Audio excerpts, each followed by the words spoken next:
আগবাঢ়িব লাগিব অম্বিকাগিৰিয়ে যি অৰ্থনৈতিক স্বাৱলম্বিতা যি অৰ্থনৈতিক জাতীয়তাবাদৰ সপোন দেখিছিল সেই সপোনেৰে সৈতে আমি আগবাঢ়িব লাগিব আৰু সেই কাৰণে মই এই অঞ্চলত উপস্থিত হৈ ক'বলৈ বিচাৰিম আজি ইয়াতে বজালী জিলা ছাত্ৰ সন্থা গঠন হোৱাৰ সমান্তৰালভাৱে বৰপেটা জিলা ছাত্ৰ সন্থাৰ এখন নতুন সমিতি গঠন হ'ব মই সদৌ বৰপেটা জিলা ছাত্ৰ সন্থাৰ নৱনিৰ্মিত সমিতিখনৰ প্ৰতি আগ্ৰহ প্ৰকাশ কৰিম মই তেওঁলোকলৈ আহ্বান জনাম যাতে ৰাইজৰ অভিভাৱকত্বত বৰপেটা জিলাত তেওঁলোকে এটি অম্বিকাগিৰি ৰায় চৌধুৰী পূৰ্ণাংগ মূৰ্তি নিৰ্মাণৰ কাৰণে প্ৰচেষ্টা হাতত লয় সদৌ অসম ছাত্ৰ সন্থাৰ কেন্দ্ৰীয় সমিতিৰ তৰফৰ পৰা আমি সকাহ দিবলৈ সমৰ্থন দিবলৈ সদায় সাজু থাকিম আৰু অম্বিকাগিৰিক প্ৰতিষ্ঠা কৰিবলৈ যত্ন কৰিব লাগিব কাৰণ এতিয়া অসমত এনেকুৱা এটা পৰিৱেশৰ সৃষ্টি হৈ আছে যিকোনো এজন অসমৰ পুৰুধা ব্যক্তিক হিন্দু বীৰ হিন্দু অৰ্থনীতিবিদ হিন্দু জাতীয়তাবাদী সজাই দিবলৈ চেষ্টা কৰি আছে অম্বিকাগিৰিক লৈও এই যাতে ষড়যন্ত্ৰ কোনো কাৰণত সফল নহয়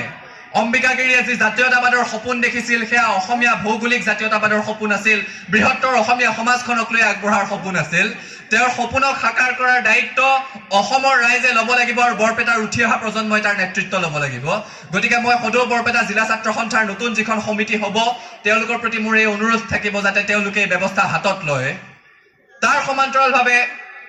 বজালী জিলাখনৰ কথা যেতিয়া আমি কওঁ আমি অসমৰ গৌৰৱ ভ্ৰাম্যমান থিয়েটাৰ ভ্ৰাম্যমানৰ কথা যেতিয়া কওঁ বজালীক বাদ দি পাঠশালাক বাদ দি ভ্ৰাম্যমানৰ নক্সা সম্পূৰ্ণ নহয় ভ্ৰাম্যমানৰ ইতিহাস কোনো কাৰণত সম্পূৰ্ণ হ'ব নোৱাৰে কিন্তু আমাৰ দুৰ্ভাগ্যৰ কথা যে ভ্ৰাম্যমান থিয়েটাৰক লৈ আজিলৈকে গৱেষণা কৰিব পৰা ধৰণৰ কোনো পৰিকল্পিত ব্যৱস্থা অসমত কোনো কালেই নকৰিলে এই যিখন চৰকাৰে শিক্ষা নীতিৰ নামত তৃতীয় শ্ৰেণীৰ পৰা ইংৰাজী জাপি দিবলৈ বিচাৰে দুবছৰৰ কাৰণে টেট পৰীক্ষা নপতাৰ সিদ্ধান্ত লয়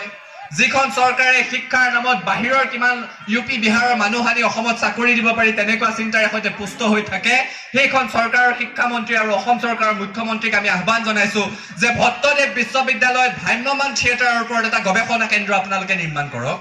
ভ্ৰাম্যমান থিয়েটাৰৰ ওপৰত যাতে নতুন প্ৰজন্মৰ ছাত্ৰ ছাত্ৰীসকলে গৱেষণা কৰিব পাৰে আৰু বিশ্বৰ যিকোনো প্ৰান্তৰ পৰা যাতে আহি এনেকুৱা এটা পৰিকল্পিত ভ্ৰাম্যমান থিয়েটাৰৰ চিন্তা পৃথিৱীৰ ক'তো নাই আজি নাটক লিখিছিলে পাশ্চাত্যৰ দেশসমূহত কেতিয়াবাৰ পৰা নাটক লিখিছিল তাত থিয়েটাৰৰ কালচাৰ আছে কিন্তু এটা জেগাত থিয়েটাৰসমূহৰ থাকে গৃহসমূহ থাকে তাত গৈ সকলোৱে উপভোগ কৰে সমগ্ৰ বিশ্বতে বিৰল এটা ঘটনা যে থিয়েটাৰৰ এটা পাৰ্টি সমগ্ৰ সা সৰঞ্জাম লৈ অভিনেতা অভিনেত্ৰী সহ গাঁৱে ভূঞে যায় চহা জীৱনক স্পৰ্শ কৰে আৰু তাত গৈ তেওঁলোকে নাটক পৰিৱেশন কৰে গতিকে এনেকুৱা এটা ব্যতিক্ৰমী চিন্তাৰে সৈতে পৰিচালিত এটা সাংস্কৃতিক এটা কচৰত এই কচৰতটো বিশ্ববাসীয়ে জনা দৰকাৰ তাৰ ওপৰত পৰিকল্পিত গৱেষণা হোৱাৰ দৰকাৰ আৰু সেইকাৰণে আমি অনুৰোধ জনাম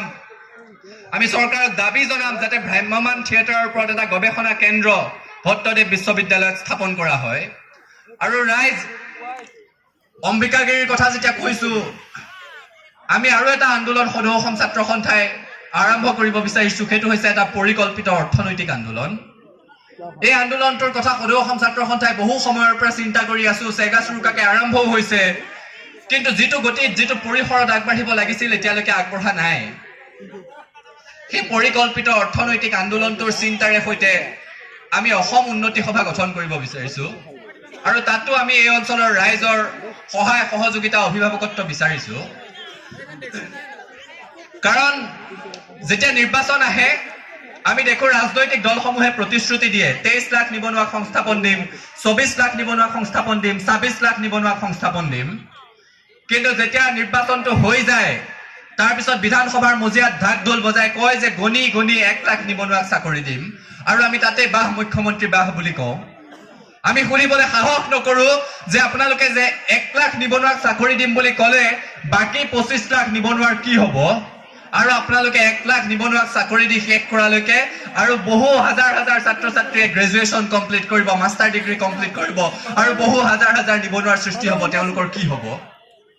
এখন চৰকাৰে তেওঁলোকে সিদ্ধান্ত লয় যে স্কুটি দিব লাগে ভাল কথা ছাত্ৰীসকলক স্কুটি দিয়ক আমাৰ ভণ্টিহঁতে স্কুটি পালে অলপ আঁতৰত থকা ভাল শিক্ষানুষ্ঠানত পঢ়িবলৈ পাৰিব আমি ভাল পাম কিন্তু স্কুটি দিয়া চৰকাৰখনে এই কথাটো ভাবিব লাগিব যে দিন হাজিৰা কৰা দেউতাকে নিজৰ জীয়েকে ফ্ৰীতে পোৱা স্কুটিখনৰ কাৰণে 100 টকা লিটাৰ পেট্ৰল কিনিব নে 150 টকা লিটাৰ মিঠাতেল কিনি আনি ৰাতি ঘৰত জুহালত জুইকুৰা জ্বলাব এই কথাটোৰ উত্তৰ চৰকাৰে দিব লাগিব গতিকে তেওঁলোকে যিবোৰ পৰিকল্পনা কৰে সেই পৰিকল্পনাবোৰ দুখীয়া ছাত্ৰ ছাত্ৰীৰ মুখলৈ চাই হ'ব লাগিব এতিয়া নতুন শিক্ষা নীতি আহিছে